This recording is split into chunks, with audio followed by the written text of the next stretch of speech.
My name is Robin Johnson, and I am a student lab technician in the Applied Anthropology Laboratories at Ball State University. I am a junior anthropology major and a team member on one of our large projects this academic year, a contracted cataloging project. In this presentation, I will give you an overview of this project and the roles that student lab technicians played in the project.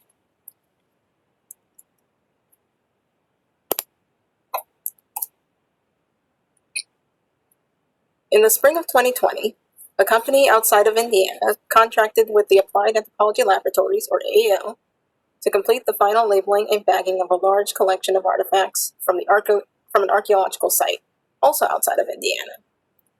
The contract company performed archaeological excavations at the site and cleaned, identified, and documented all of the artifacts in their lab. The artifacts were then transported to the AAL in July 2020. Once we complete our portion of the project, the collection will be curated at a curation facility with their own specific set of cataloging guidelines. This prehistoric collection of artifacts includes lithics or stone, faunal remains, C14 charred remains, botanical, silica or burned grass, soil, and midden samples. Some artifacts, such as ground stone or sandstone, were intentionally unwashed and untouched for residue analysis and remain so throughout this project. We started this project on July 1st, 2020. There are a total of 31,998 artifacts in this collection and were transported to AAL in 51 boxes. Per the curation facility's guidelines, a sample labeling technique is used and not all artifacts will be labeled. We will label approximately 23,000 artifacts and rebag a portion of these.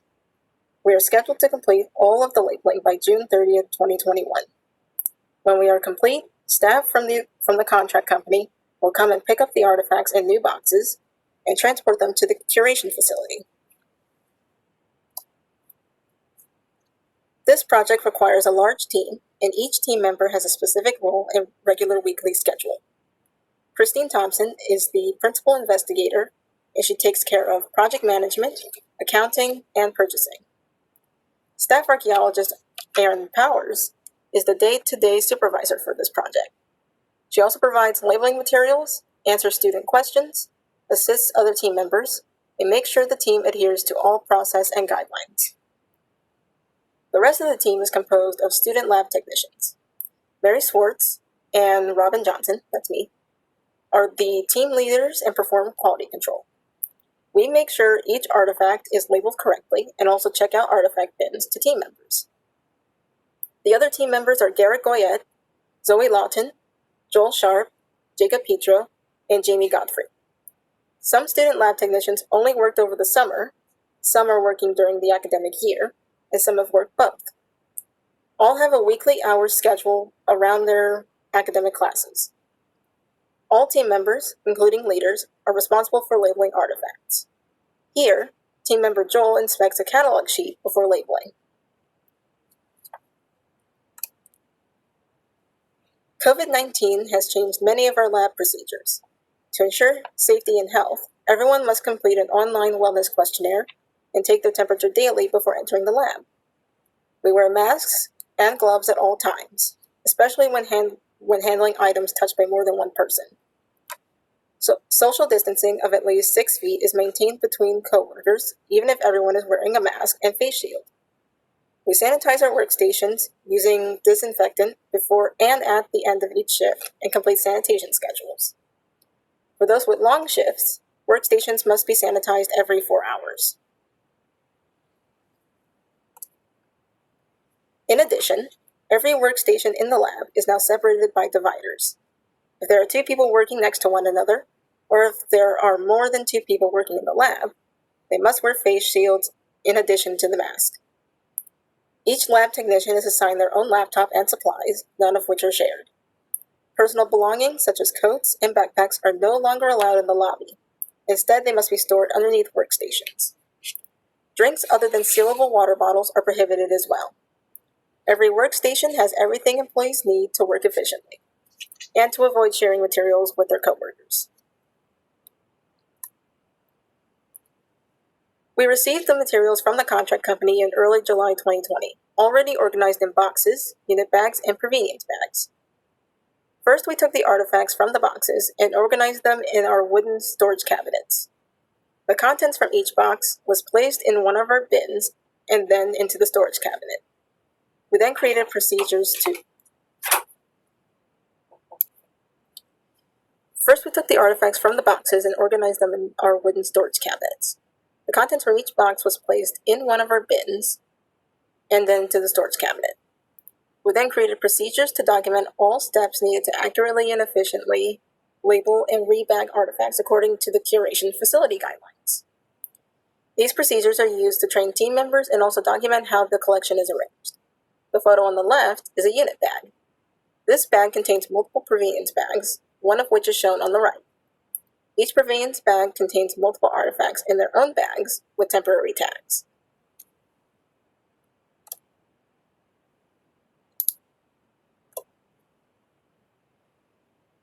The materials needed for the labeling process are acetone, B72, a paintbrush, tweezers, pre-printed inner tags, pre-printed outer tags, artifact labels, scissors, a dime, a highlighter, and a printed catalog sheet. Before labeling, we check the catalog sheet that is associated for the box we are working on. For example, if we are labeling the artifacts for box 30, we double-check the catalog for box 30 to make sure no artifacts are missing and nothing is out of order. As we open each bag, we check the temporary tag with the artifact to make sure the number of artifacts match the catalog. If something does not match, we notify the staff archaeologist immediately. The catalog sheet also tells us how many artifacts we should label. For example, if there are 5 artifacts in one artifact bag, we might only be required to label 2 per the curation facility guidelines. We only label the artifacts that are larger than a dime and put the label on a smooth surface of the artifact.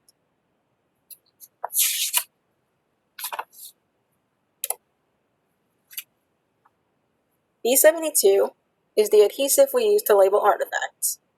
B72 is a solution of ethanol, acetone, and acryloid beads that we make in our laboratory. To attach a label, we use a paintbrush to put a thin layer of B72 on the artifact.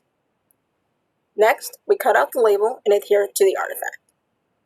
The label is pre-printed with the catalog number of that individual artifact. Then we put a second layer of B72 on the artifact to seal the label. We wait about a minute for the artifact to dry completely, then put in a 4 milliliter artifact bag with an inner tag and barcode. The artifact bag is then placed into a 9x12 4 milliliter bag with the large outer tag.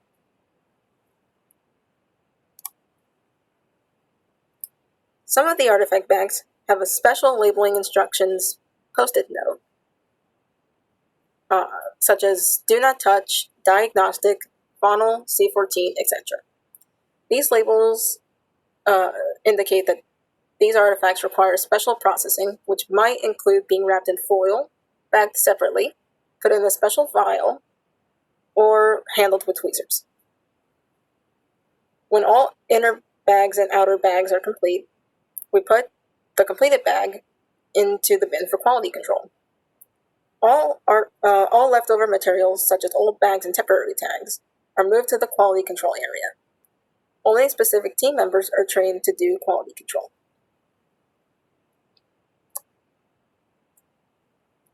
The photos in this slide show labeled and bagged artifacts. The photo on the left shows the correct artifact bag with all of the artifacts and the inner tag. As you can see, the tag is cut neatly and no information is missing. The photo on the bottom shows 2 correctly labeled artifacts. The photo in the middle shows the artifact bags in the 9x12 bag with the outer tag, ready for quality control. The photo on the right shows Zoe returning the bags on the trays to the rack.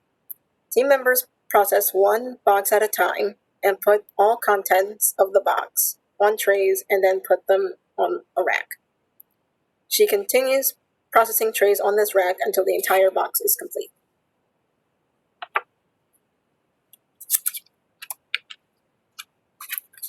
The team leader does quality control, also known as QC. This means that they check each bag and make sure that each artifact has the correct label. The label is completely adhered to the artifact and that it can be seen clearly. The team leader also makes sure that each inner and outer tag has been cut neatly, that no information has been cut off, the number of artifacts on the inner tag match the catalog sheet, the correct number of artifacts are labeled, and the correct bag is used. The photo in this slide shows Team Leader Mary inspecting an artifact bag as part of the QC process. If there are discrepancies found, staff archaeologist is contacted immediately, and the artifact is returned to its assigned team member. For example, a label might be cut incorrectly, or perhaps there is a quantity discrepancy between the count in the bag and the count in the catalog sheet. The team member corrects the discrepancy and consults with the staff archaeologist if needed. As each bag is checked, it goes into the original bin for that box. When every bag is checked, the team leader updates the catalog sheet to show that QC is complete, sanitizes the bin, and returns it to the correct storage cabinet. The team leaders then checks out the next bin to the student, recording their initials, the team leader's initials, and the date the bin was checked out on the Excel catalog sheet. Here, team leader Robin, me, checks out a new bin for a team member.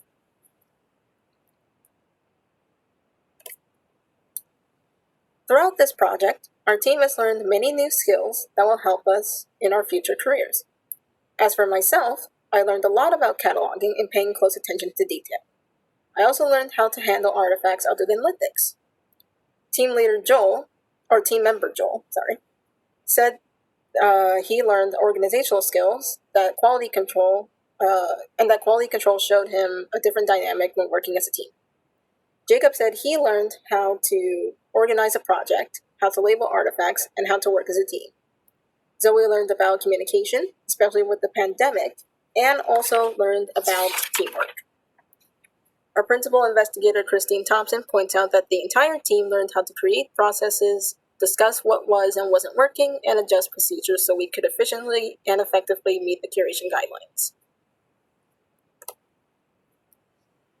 Thank you for learning more about our project and participating in our AAL open house.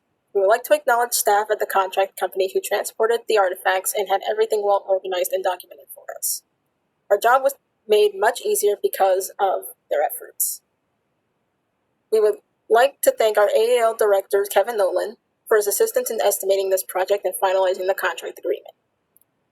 AAL's Education and Outreach Coordinator, Caroline Heston, is always appreciated for making sure our students are paid and scheduled properly. We also acknowledge Ball State University's Sponsored Projects Administration, who assisted in this contract award, contract agreement, and invoicing.